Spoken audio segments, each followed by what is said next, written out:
Aujourd'hui, dans Parlons Finance Islamique, nous recevons Taco Fofana. Parce que souvent, on tape sur les dirigeants, mais on ne se rend pas compte à quel point. Ils payent de la charge aussi. Oui. Oui. L'idée, c'est pas de défendre personne. Non, c'est pas hein. défendre. C'est juste d'être factuel. Taco Fofana est experte comptable fiscaliste. Fondatrice du cabinet Mansa Consulting, elle accompagne les chefs d'entreprise ambitieux en tant que partenaire stratégique à chaque étape de leur ascension. Pour les startups, je dirais que c'est plus facile. Pourquoi ? Parce que en général, les startups, ça va être des levées de fonds. Des levées de fonds où souvent, ça va être des investisseurs qui vont venir. Et dans ce cadre-là, il y a deux types de contrats de partage de pertes et de profits qui existent en finance islamique, qui sont totalement compatibles avec la loi française. Elle s'est spécialisée en finance islamique en passant le MBA de finance islamique de Financia Business School, dont elle est sortie major de promo. Elle a également complété sa formation avec le certificat de l'université de Durham en Angleterre.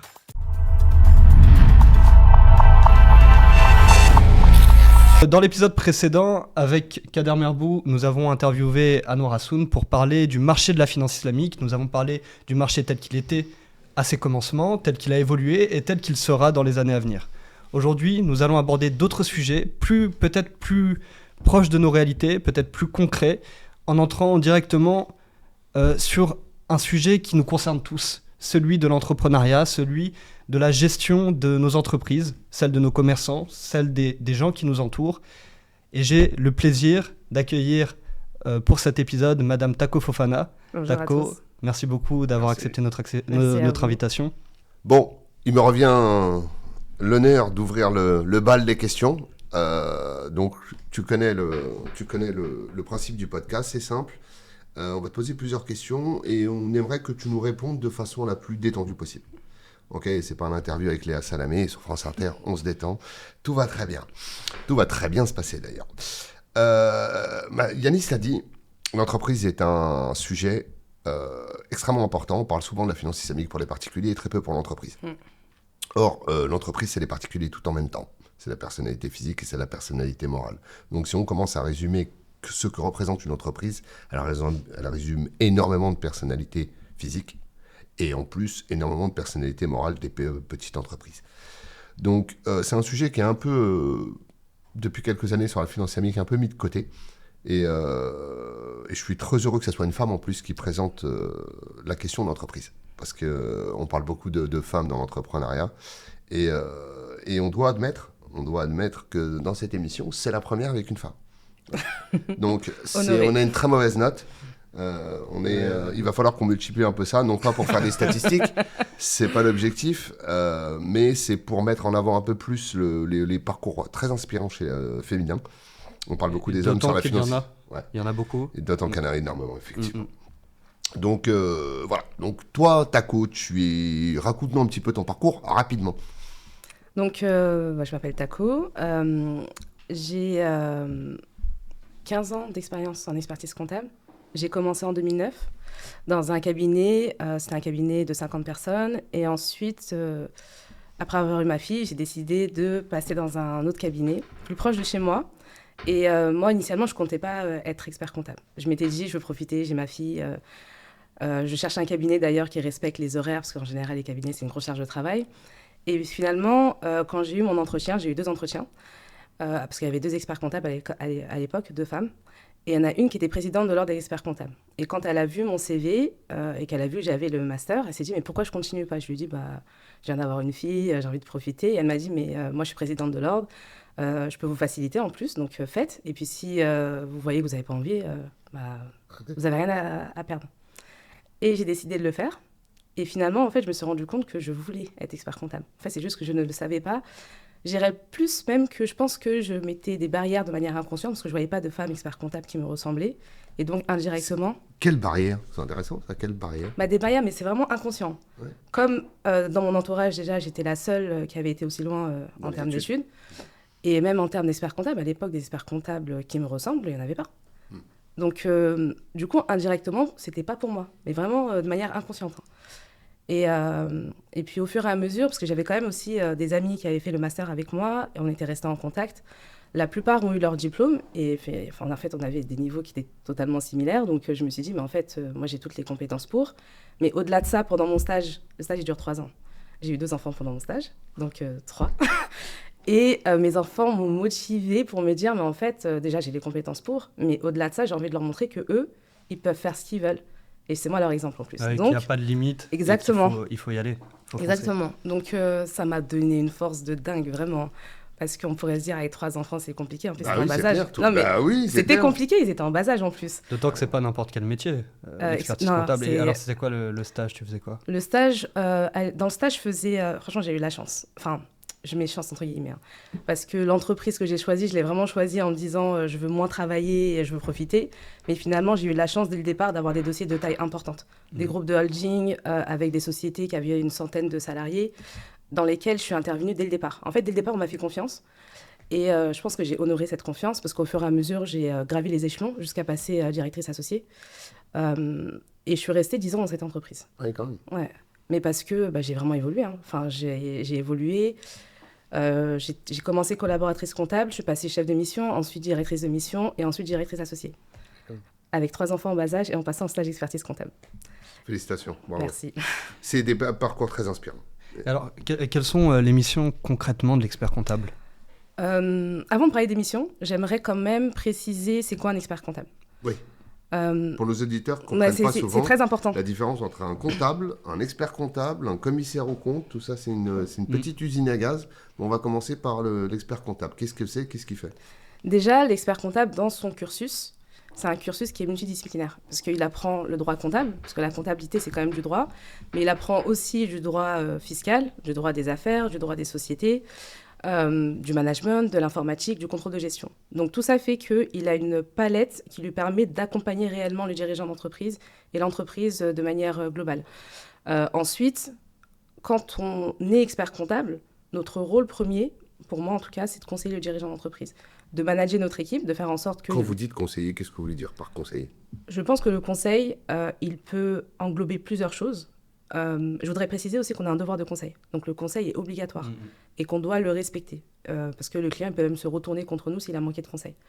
Mais le conseil, pour moi, il va être lié à l'expérience qu'a eu l'expert comptable dans son parcours. Et dans le conseil, il y a, je dirais, avec la comptabilité, de faire parler les chiffres pour faire comprendre aux dirigeants ce qu'il en est de son activité, sa rentabilité. Parce qu'au final, on a du chiffre d'affaires. À la fin, on a un résultat. Comment on fait pour passer de ce chiffre d'affaires à ce résultat-là? Comprendre aussi le bilan, parce que le bilan, c'est le patrimoine de l'entreprise. Qu'est-ce qui s'est passé? Est-ce que l'entreprise a un besoin de financement qui est assez important? Le BFR, on va en parler après, plus tard. Besoin en fonds de roulement. Le besoin en fonds de roulement, c'est... Alors, rapidement, pour les auditeurs qui ne sont pas tous comptables, faire très attention sur les termes techniques, qu'on les perde pas. J'ai expliqué de manière très simple. Le BFR, c'est la trésorerie dont a besoin le dirigeant à court terme pour faire fonctionner son activité. Et elle est liée... Court terme, on parle de combien de temps? Court terme, moins d'un an. Moins d'un an. Et en fait, le BFR, il est lié au décalage de trésorerie. Décalage de trésorerie qui est lié, qui est composé de 2 éléments. Le premier, c'est pour faire financer mon activité, imaginons que je suis un commerçant, je vais avoir du stock. Le stock, ça coûte de l'argent parce que c'est des achats que j'ai faits qui sont stockés dans un endroit, on va dire mais qui ne sont pas vendus. Voilà, c'est des pommes. J'achète des pommes. Mes pommes sont stockées à un endroit, j'ai payé pour les acheter, donc j'ai utilisé des ressources pour, et ils ne sont pas vendus. Donc c'est de la trésorerie qui dort. Oui. Donc ça me coûte de l'argent. Je peux avoir aussi des clients qui ne me règlent pas tout de suite, qui me règlent à 30 jours. Pareil, là j'ai produit, j'ai vendu, mais je n'ai pas encore touché l'argent. Donc là, tout ça, là, c'est, on va dire, un stock d'argent qui est là. Qui est constamment en décalage. Voilà, c'est ça. Et ça, on va le mettre en parallèle avec mes fournisseurs, mes dettes.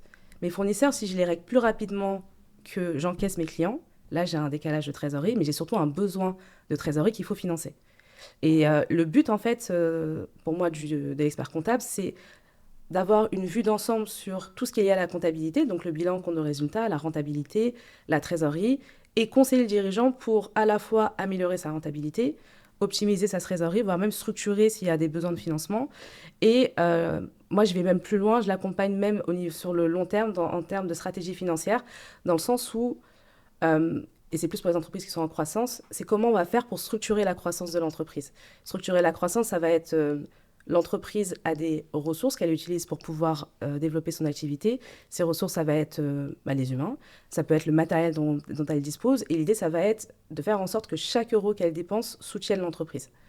Et ensuite, ça va être également de comprendre le dirigeant, ses besoins, comprendre aussi où est-ce qu'il veut aller avec son entreprise, parce qu'on a tous des visions différentes, on crée tous une entreprise. Mais vous, un expert comptable, vous pouvez avoir la vision de l'entreprise, du dirigeant, vous pensez, en quelque sorte? En discutant avec lui, oui, Ouais. parce que c'est ce que je fais. Je lui pose les bonnes questions pour comprendre sa C'est vision. une vraie proximité pour le Mais coup. c'est le but.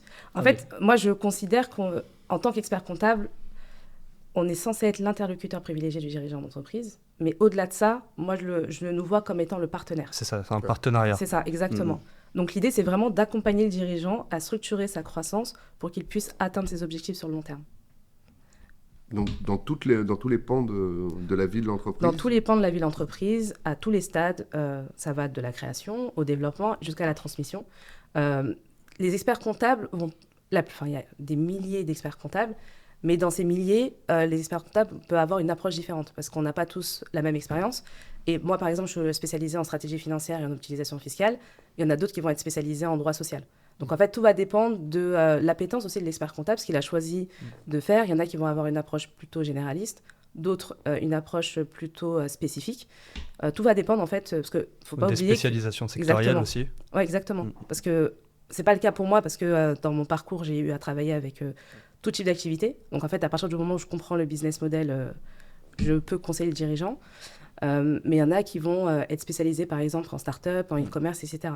Donc, en fait, ce qui est important aussi pour le client qui cherche un expert comptable, c'est déjà, je pense, avoir une affinité avec lui, parce que c'est quand même un partenaire, mais de confiance. Il a accès à des données qui sont quand même sensibles.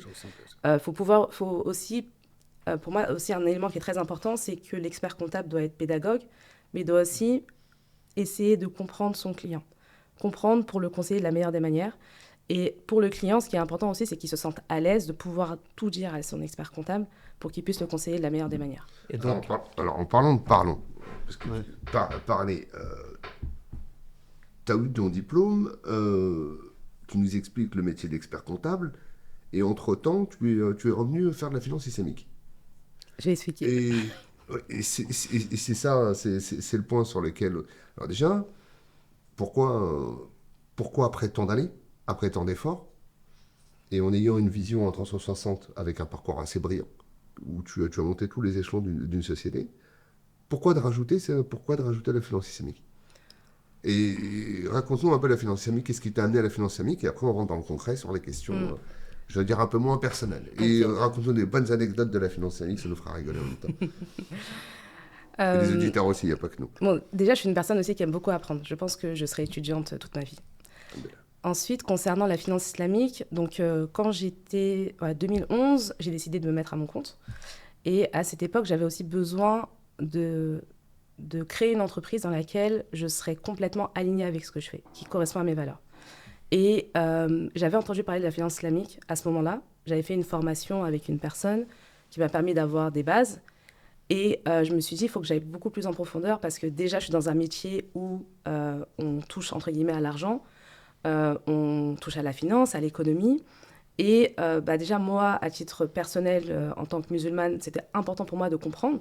Mais au-delà de ça, c'était aussi de me dire, OK, le jour où je vais être expert comptable, comment je fais pour répondre aux besoins de clients qui sont sensibles à cette finance? Comment je fais pour pouvoir leur proposer des solutions sans connaître en fait ce que c'est? Et c'est ça qui m'a... C'est toi qui l'as anticipé ou c'était des clients qui t'ont... Non, c'est moi qui l'ai anticipé, mais c'est vraiment venu aussi d'une volonté première de... Je suis expert comptable, chef d'entreprise.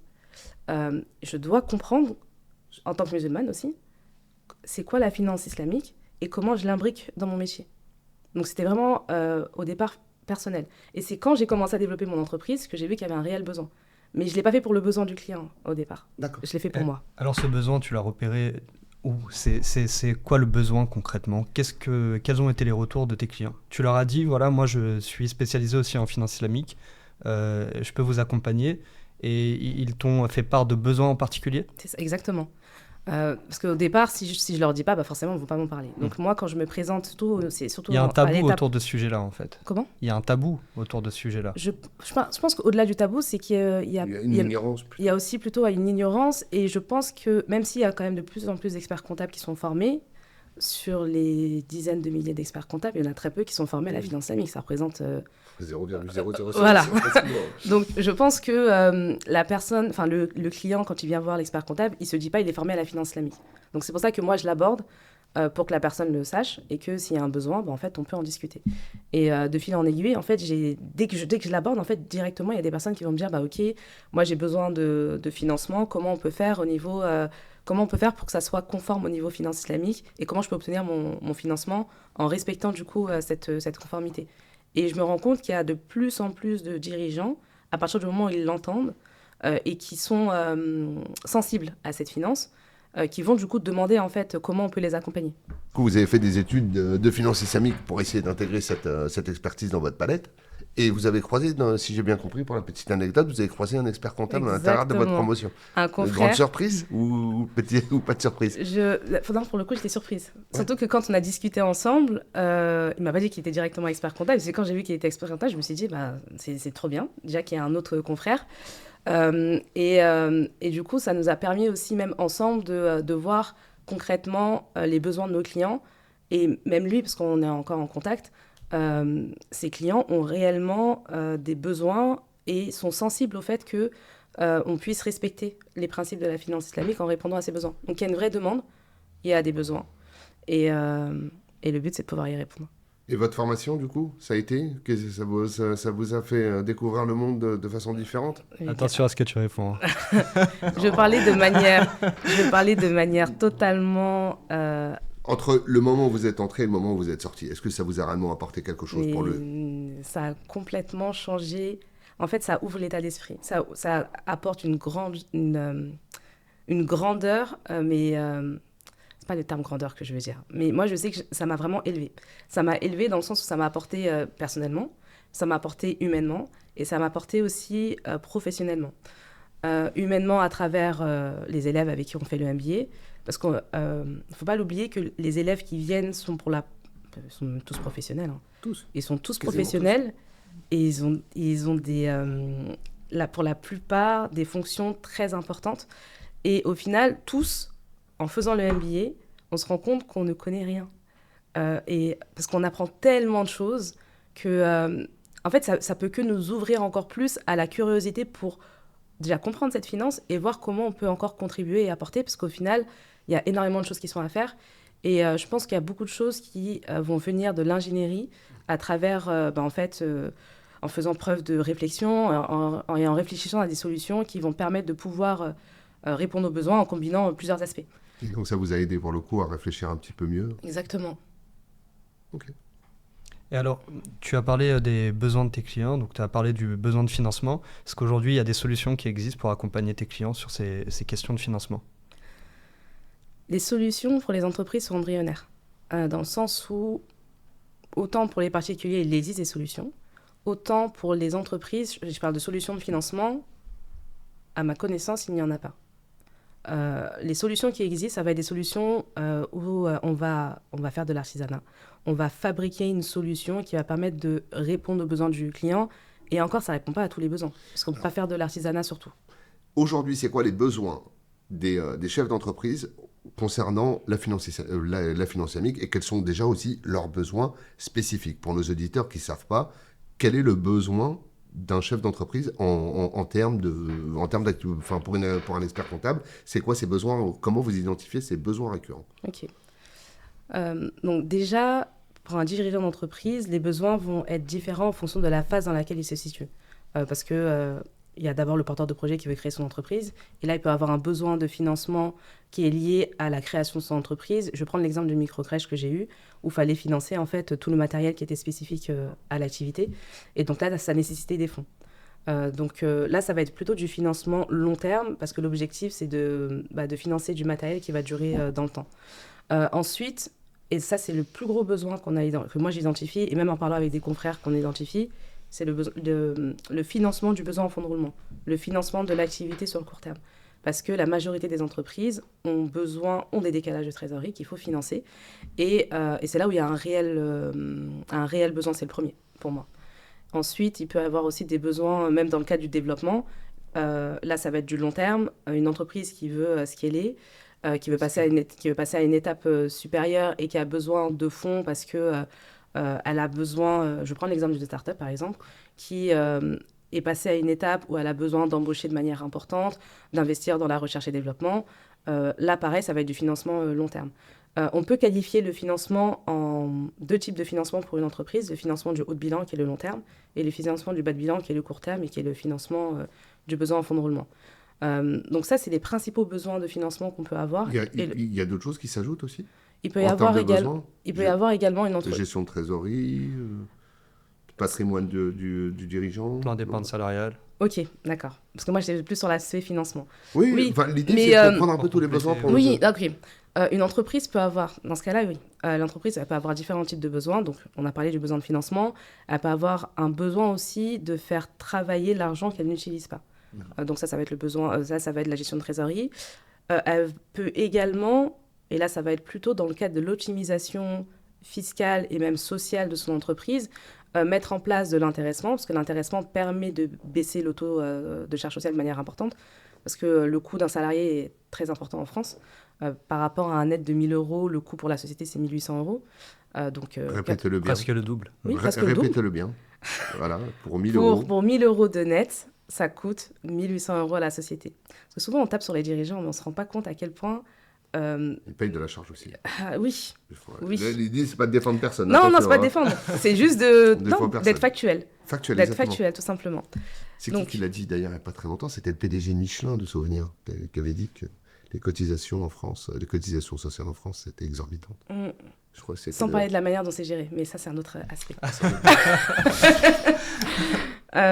Donc, dans le cadre de l'intéressement, pour justement bénéficier de l'économie en termes de charges sociales, il faut placer cet argent dans un plan d'épargne salariale.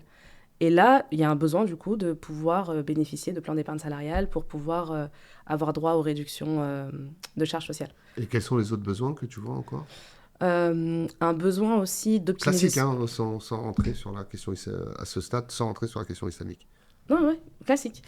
Besoin d'optimiser le patrimoine. Donc, un dirigeant qui a une entreprise qui fait pas mal de cash et qui veut investir dans d'autres activités. Donc là, ça va être comment on structure son patrimoine professionnel pour faire en sorte qu'il puisse investir sans diminuer la trésorerie de son entreprise. Parce que, imaginons que moi j'ai une entreprise, je suis associée d'une entreprise, j'ai envie d'investir dans l'immobilier. Pour investir dans l'immobilier, j'ai besoin de 100 000 €. Ces 100 000 €, si je les sors de mon entreprise, ils vont être taxés. Je vais payer soit de la fat tax, donc 30%, et si je prends des salaires, c'est encore pire. Si je décide d'investir en créant un groupe de sociétés, là, ce que ça va me permettre, c'est au lieu de payer des dividendes qui vont être taxés à 30%, grâce à la holding qui va détenir ma société d'exploitation, je vais pouvoir payer 1,25% d'impôt au lieu de 30%. Vous avez bien entendu, cher auditeur. Il y a l'optimisation fiscale en direct. On va s'arrêter un peu dans le débat. On va recevoir des milliers d'appels ou des milliers de commentaires. Nous demandons ton numéro de téléphone, Taco, pour savoir comment payer 1,25% d'impôt à l'heure des impôts. Et toi, du coup, par rapport à tous ces besoins, quel regard est-ce que tu as sur l'offre qui existe en finance islamique? Un regard avec une offre qui est du coup embryonnaire, parce que là, j'ai cité beaucoup de besoins. Beaucoup de besoins. Et dire quelles solutions existent répondant à ces besoins, il y en a là aujourd'hui. Trouver un endroit où un entrepreneur va aller dire moi j'ai besoin de financer mon besoin en fonds de roulement, comment on fait? Il n'y a pas. Ça Donc n'existe c'est pas industrialisé. Ce n'est pas du tout industrialisé. Mais au-delà de... Est-ce que c'est conceptualisé d'un point de vue technique aujourd'hui? La vraie question, plus simplement, est-ce que c'est faisable? Bien sûr. Donc oui. On peut financer du besoin de fonds de roulement sans avoir à céder des parts de notre entreprise, tout en étant conforme à la finance islamique.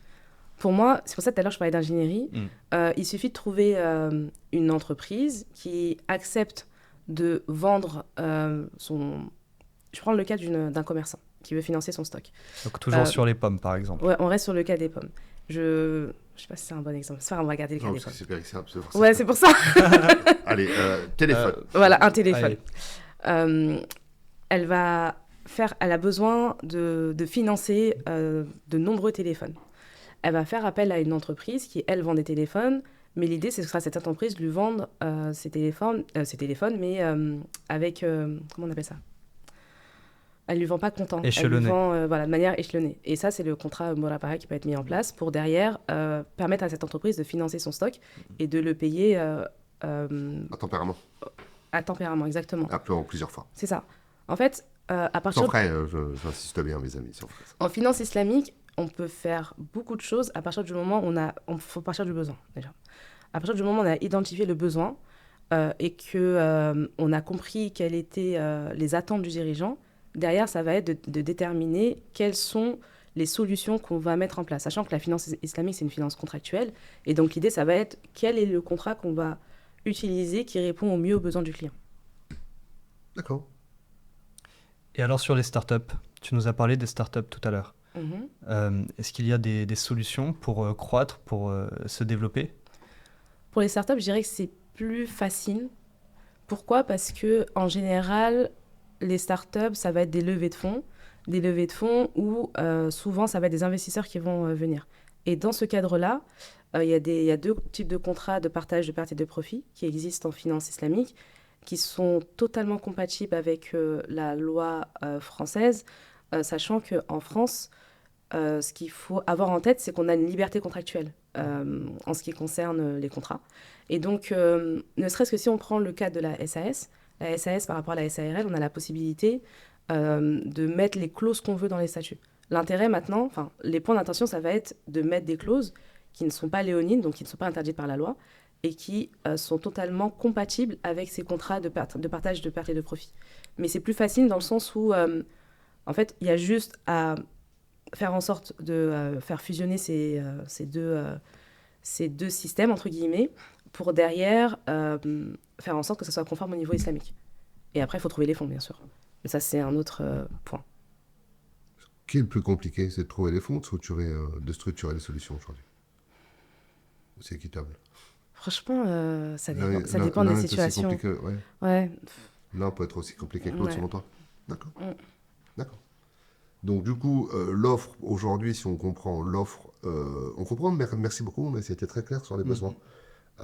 C'est important, parce que quand on parle d'experts comptables, on parle de finance islamique et d'entreprise, on comprend mal comment la finance islamique s'intègre dans la partie entreprise, notamment s'il y a une partie, quand on parlait de patrimoine tout à l'heure, il y a la partie zakat aussi. Zakat pour les entreprises, calcul de la zakat, reversement de la zakat aussi. C'est intéressant, merci beaucoup. Donc du coup, l'offre embryonnaire, comme on dit, donc tout est à faire. Exactement. Donc il faut regarder le verre à moitié vide en se disant qu'il y a tout à faire. C'est une ingénierie de demain pour des experts comptables, pour des mémoralistes, pour des CAC, pour des entrepreneurs, pour des financeurs. Où est-ce qu'on en est, selon toi, à ce niveau-là ? Où est-ce qu'on en est ? Je pense que c'est un travail avec tout ça, toutes ces personnes. Je pense que c'est un travail qui devrait être fait de concert, mais je pense que les experts comptables et même les gestionnaires de patrimoine ont un rôle important, un rôle prépondérant. Pour les experts comptables, parce que c'est ce que je connais mieux, on est en première ligne des besoins des dirigeants et on est capable de pouvoir identifier les besoins, de les qualifier, de les quantifier et de pouvoir aussi déterminer quels sont les besoins qui sont les plus importants et travailler justement sur comment on fait pour trouver des solutions concrètes qui répondent à ces besoins. Et plus on aura de la donnée, plus on aura aussi du pouvoir, parce que derrière, on peut aussi après aller voir des institutions et dire, nous, on a identifié tant de besoins, ça vaut, 100 000 ou 1 million même d'euros. Est-ce que vous êtes capable de trouver des solutions qui sont conformes ? Et je pense qu'en ayant cette approche-là, on peut arriver très rapidement à trouver des solutions, mais pour ça, il faut travailler de concert. Donc la solution, c'est l'union. Ah oui, clairement.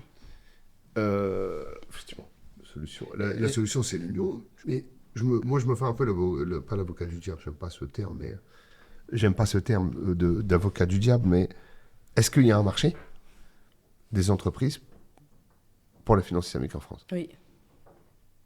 Alors oui, certes, mais... Je pense que c'est clair. Oui, mais selon toi, comment tu le mesures ? Qu'est-ce qui te fait dire, oui, c'est clair qu'il y a un marché de la finance islamique ? Parce que tes confrères te disent, j'ai beaucoup de demandes, parce que tu vois de plus en plus de demandes.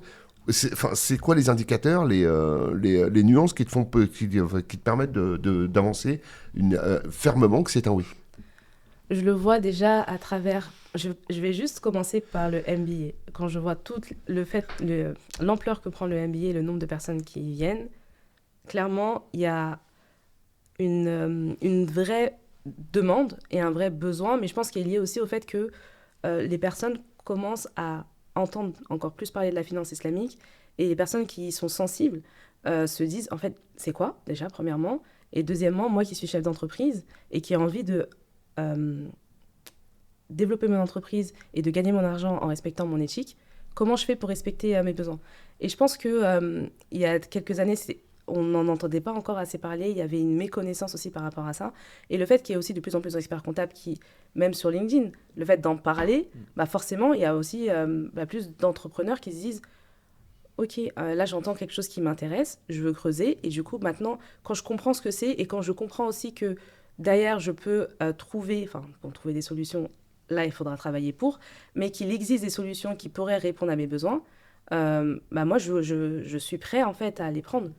Après, le travail, ça va être de faire en sorte de trouver des solutions qui soient accessibles en fait, à ces entrepreneurs et des solutions qui soient concrètes et qui correspondent réellement à leurs besoins. Mais je suis persuadée qu'il y a une vraie demande. Déjà, j'ai dit le MBA, le fait que la finance islamique, c'est quelque chose qui commence à être de plus en plus connu. Les dirigeants d'entreprise aussi que je côtoie qui me font part de plus en plus de leurs besoins. Des confrères qui travaillent dans la finance islamique et qui, ne serait-ce que le confrère qui a fait le MBA avec moi, ses clients sont demandeurs. Donc lui aussi travaille sur comment on fait pour trouver des offres avec des entreprises qui existent déjà et qui proposent des solutions. Ça aboutit pas toujours, mais il y a une vraie demande. En parlant pour revenir sur le sujet de l'union, toi tu fais partie d'un club qui réunit des experts comptables et des conseillers en gestion de patrimoine. Est-ce que tu peux nous en parler de ce club ? Quels sont les sujets que vous voulez adresser ? Ok. Bon, déjà, je suis ravie. Qui ne t'engageront que toi. En attendant, oui, qui ne t'engageront que toi. Mais oui. Quels sont les sujets que tu souhaiterais faire émerger dans ce club ? Je pense que c'est... parce que chacun parlera en fonction après dans le club de ses propres intérêts. Déjà, je suis ravie de faire partie de ce club. Les sujets que moi, j'aimerais faire émerger, c'est clairement de regrouper le maximum d'éléments concernant les besoins des dirigeants d'entreprise, les quantifier, les qualifier. Pour moi, ça, c'est vraiment très important. Ça va être la base pour pouvoir, derrière, déterminer les solutions. Aller voir des institutions financières pour qualifier le besoin. Exactement. Donc, l'objectif, ça va vraiment être de faire ce premier travail dans un premier temps, de déterminer les besoins qui sont les plus demandés, et ensuite de pouvoir aller chercher des solutions concrètes. Pour moi, l'objectif du club, c'est vraiment... Et là, c'est moi à titre personnel, mais ça fait partie de l'ambition du club aussi. Bien sûr. Je répète, ce club, c'est vos ambitions cumulées. L'objectif, c'est vraiment d'être un acteur clé de la création d'un marché structuré de la finance islamique pour les entrepreneurs, avec des solutions concrètes, accessibles et éthiques.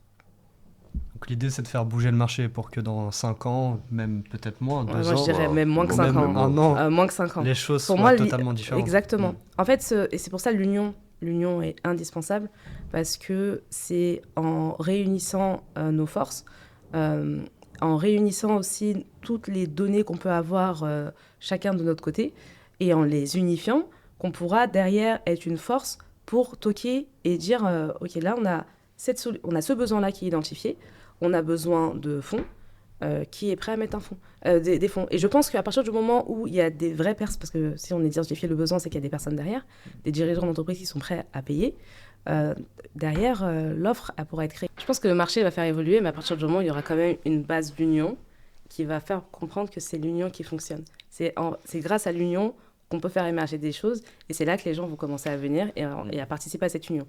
Mais il faut quand même qu'il y ait On l'a vu avec le club, l'engouement exceptionnel qu'il y a pour le club. Avec le gala de la finance islamique. Exactement. Le gala annuel des acteurs de la finance islamique, effectivement. C'était un très beau moment. Et je pense qu'il a montré une vraie appétence pour ce sujet, une vraie envie de le voir se développer. Il y a beaucoup de personnes qui sont venues, il y avait beaucoup de professionnels de la finance islamique, mais aussi des gens qui n'étaient pas des professionnels de la finance islamique et qui voulaient se saisir du sujet, le comprendre. Peut-être s'intégrer dedans. Moi, je trouvais que c'était un très beau moment. Donc, du coup, Indépendamment de la question de l'avenir, comment tu vois l'avenir, du coup? De la finance islamique? Ouais. Par rapport à un expert comptable? Parce que je voudrais que là, tu deviennes un peu schizophrène. Tu vas te mettre dans la peau de tout le monde, déjà dans la tienne. Comment tu vois l'avenir de la finance islamique pour toi, déjà? Pour moi, je vais quand même préciser ce que je vois, mais conditionné à un élément qui est important, c'est l'union. Parce que pour moi, sans ça, il n'y aura rien. Mais tout ce que j'ambitionne à travers le club, moi, à titre personnel, c'est clairement qu'en tant qu'expert comptable, et là, j'ai envie de dire expert comptable musulman ou pas, parce que la finance islamique, il ne faut pas l'oublier, c'est une finance universelle, qui a des principes qui sont universels. Ça va être de pouvoir concrètement disposer de solutions concrètes qu'on peut proposer aux dirigeants d'entreprise. Un dirigeant d'entreprise, peu importe le stade où il est dans son entreprise, peu importe son besoin, de pouvoir lui dire aujourd'hui, là on a fait le point sur ton entreprise, on a fait le point sur tes besoins. Par rapport à ton besoin, on peut te proposer telle solution, je te mets en relation avec telle personne et est-ce que tu pourras bénéficier du coup de financement par rapport à ton activité. Une entreprise qui veut faire de l'intéressement et qui veut absolument utiliser un plan d'épargne qui respecte le principe de la finance islamique, derrière, en tant qu'expert comptable, on est capable de dire là j'ai plusieurs, et j'ai envie de dire pour le coup, parce que moi j'aimerais quand même que ça soit diversifié et centralisé. Enfin, diversifié au niveau des partenaires, mais centralisé dans le sens où ne serait-ce que l'expert comptable, lui et tous les experts comptables pourraient en fait proposer aux clients les différents partenaires qui existent et les mettre en relation pour qu'ils puissent bénéficier de solutions d'investissement, de financement. Il serait qui un sont point conformes. d'accès qui permettrait Exactement. d'avoir toute la palette, avoir accès à toute la palette des offres qui existeraient. C'est ça. Et l'objectif, parce que là je vais encore plus loin, que même l'ordre des experts comptables intègre la finance islamique dans ces pôles, parce qu'il y a plusieurs pôles, pour que derrière on puisse, en fait, pour le coup, encore plus structurer la partie finance islamique à destination des entreprises, en intégrant aussi certains aspects, notamment fiscaux, qu'on peut avoir, parce qu'il y a des éléments où il peut y avoir de la friction fiscale, et pour pouvoir aussi être une force de proposition, même au niveau de la législation. D'accord, intéressant. Est-ce que toi, tu as une anecdote à nous partager autour de la finance islamique, de manière très large, hein, peut-être lors de tes études, dans ton expérience professionnelle?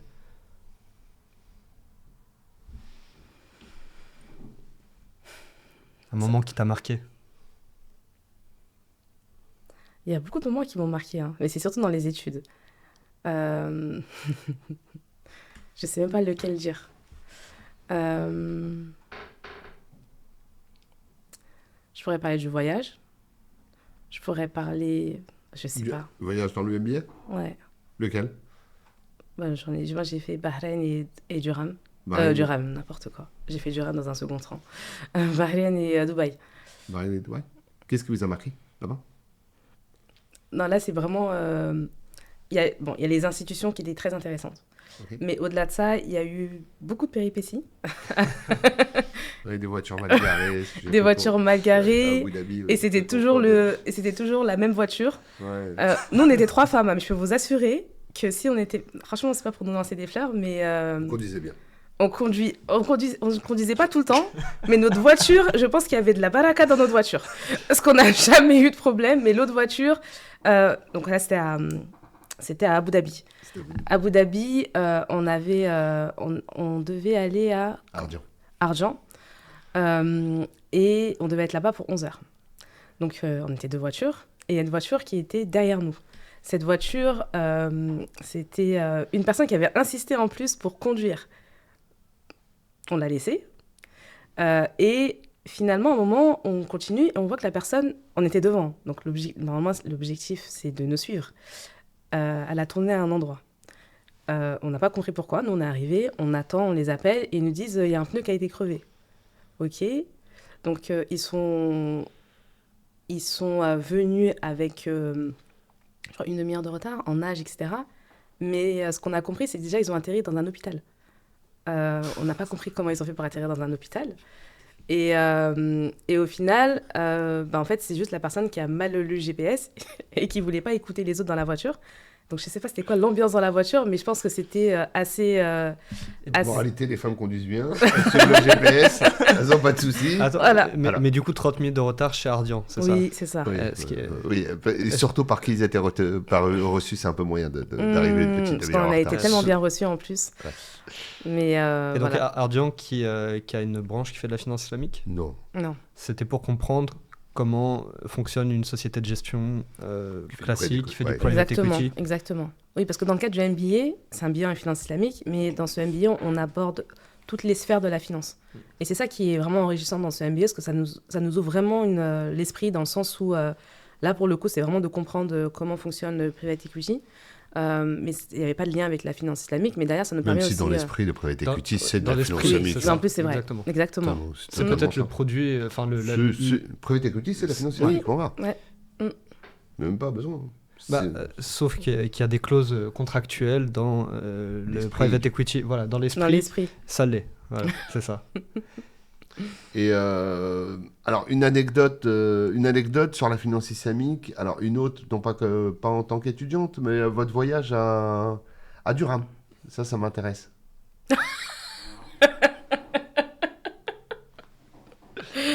Notre voyage à Durham. Donc, Parce que ça, je sais que ça vous a beaucoup marqué dans votre année, ce voyage-là. Ça a été très intéressant pour vous. Peut-être pour remettre le Déjà, contexte, oui, qu'est-ce parce que j'allais- qu'est-ce qu'il y a à Durham qui est c'est en ça, je voulais lien avec la commencer par finance le islamique? contexte. Ah, Ouais. Intéressant, ça. oui. Donc, contexte, Durham, il y a une université où on aborde la finance islamique. Et surtout, il y a un professeur, Mais t'as su- voilà, qui organise est- chaque année un summer school. voilà, c'est ça, un summer school sur la finance islamique. Et ce summer school, franchement, il est incroyable. Il est incroyable dans le sens où là, on a des personnes qui viennent du monde entier pour, Et en aussi, fait, toi, Yannis Ah oui, bien pour sûr, comprendre la j'ai finance beaucoup islamique. rigolé aussi. Donc, on rigole bien, mais on travaille. Je rigole bien. On rigole en dehors. On rigole beaucoup à l'extérieur. Il y a des péripéties en dehors. Et donc, ce summer school, il dure une semaine. Et dans la semaine, on a plusieurs intervenants qui viennent nous parler de la finance islamique avec une approche aussi globale et internationale. Et lors de ce voyage, forcément, il faut manger, donc on déjeune dehors. Et on avait déjeuné la veille chez un restaurant turc. Et le lendemain, on voulait changer. En tout cas, moi, je voulais changer. Et il y a une personne qui voulait absolument manger au turc. Oui, il y avait le turc Oui, et l'indien. Et il y avait C'était la l'indien. bataille, Moi, c'est moi, je voulais l'indien. Et on était D'ailleurs, je crois que les filles, nous, on voulait l'indien. Et les autres, c'était le turc, je crois. Donc, on s'est dit, OK, on fait pile ou face. pile ou face. Exceptionnel. Exceptionnel. C'est toi qui avais lancé la pièce. Il lance la pièce. La pièce, elle La tombe pièce, sur sa fente. la pièce, elle tombe sur sa fente. Non, mais... Il n'a jamais. Donc c'était Ramadan pour tout le monde en réalité. Et finalement, on est allé où, d'ailleurs? On allait chez... Non, vu qu'on était à côté, je crois qu'on était parti chez l'Indien. On était parti chez l'Indien. Bon, il est juste près de la petite église. Ouais, il était- ouais. La galanterie, je reconnais bien là.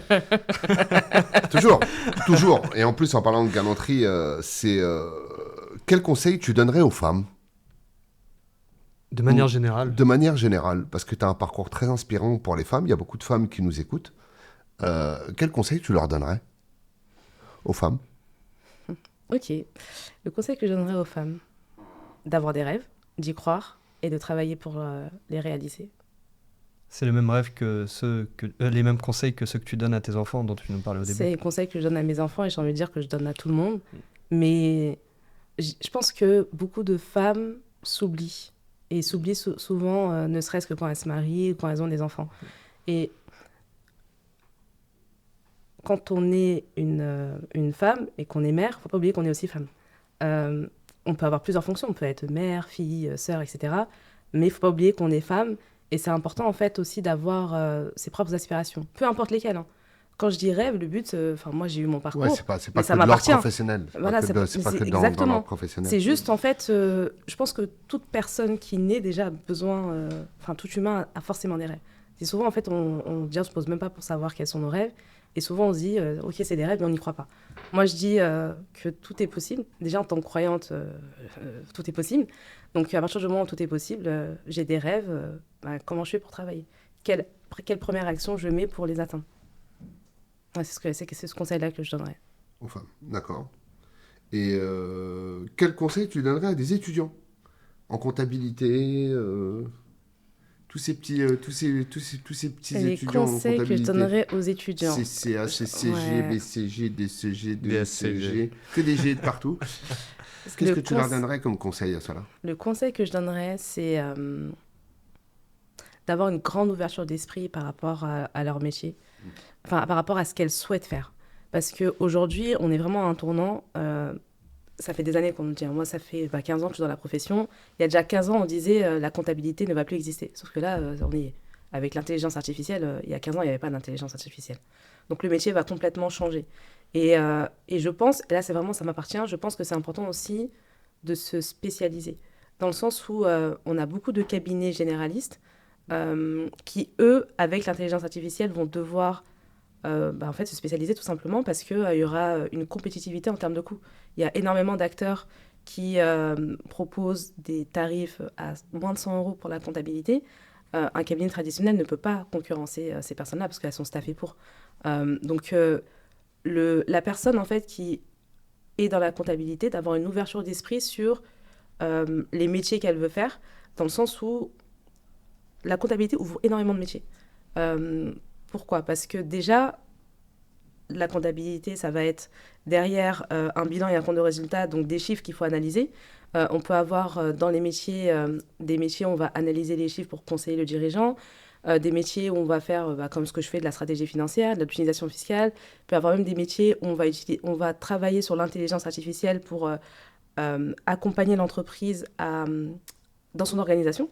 Parce que l'expert comptable peut aussi accompagner l'entreprise dans son organisation, dans ses process.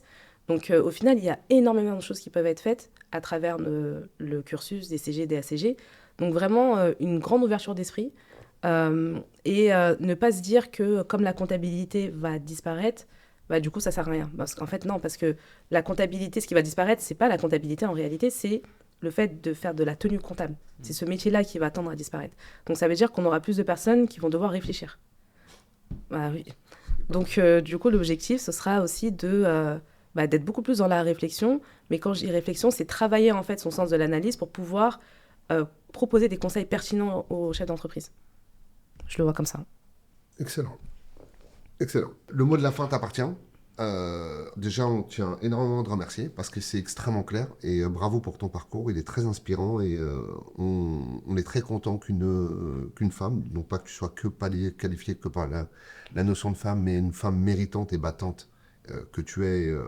C'est vraiment un honneur pour nous de t'avoir eu et j'espère qu'on en aura plein comme toi, vraiment.